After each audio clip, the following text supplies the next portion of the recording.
Dati in calo quelli che si sono registrati in questi giorni in generale nella nostra isola relativi ai nuovi contagi. Anche nella nostra provincia i dati sono stabili da qualche giorno. Ieri addirittura l'ASP di Agrigento non ha fornito nuovi numeri in quanto non esisteva variazione di sorta. I casi sono fermi da qualche giorno a 123 contagi su 4.349 tamponi effettuati totalmente. 96 sono i soggetti ricoverati nelle varie strutture ospedaliere dell'isola. Il centro maggiore è sempre Caltanissetta con 4, quindi Palermo al Civico con 2, uno ciascuno a Partinico e una RSA di Caltanissetta. 75 soggetti guariti, 13 quelli deceduti, 25 in quarantena. Nell'isola invece i soggetti guariti al 3 maggio salgono a 795, 8 in più, mentre quelli morti a 242, più 2. In isolamento domiciliare 1791, più 31, 29 in terapia intensiva, meno 1, meno 14 ricoveri per un totale di 412. Su 1603 nuovi tamponi, 27 sono risultati positivi e 7 contagiati.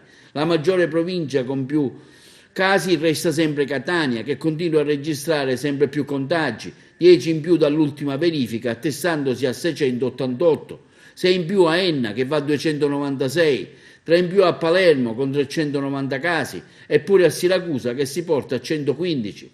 3 casi in meno anche a Messina per un totale di 374 casi, diminuzione anche a Ragusa di 2 unità e si porta a 55. Stabili le province di Agrigento 69 casi, Trapani 92 casi, Caltanissetta 124.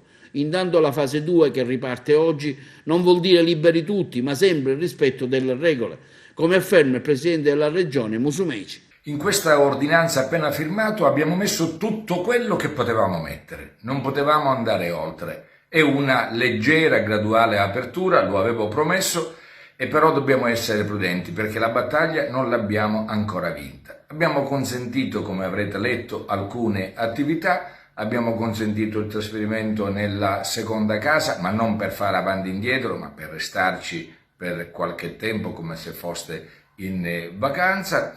Abbiamo consentito la toeletta per gli animali, abbiamo consentito le attività della ristorazione, dei bar, delle gelaterie e delle pasticcerie con asporto.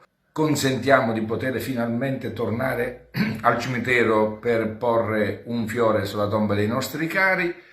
Rimaniamo congelati negli ingressi e negli accessi all'isola. Ecco, non possiamo spalancare le porte della Sicilia a chi viene dal resto d'Italia. Non è ancora il momento, sperando che il dato epidemiologico possa darci ragione, ma sostanzialmente dipende da noi, da quello che ognuno di noi saprà fare essendo presente alle proprie responsabilità.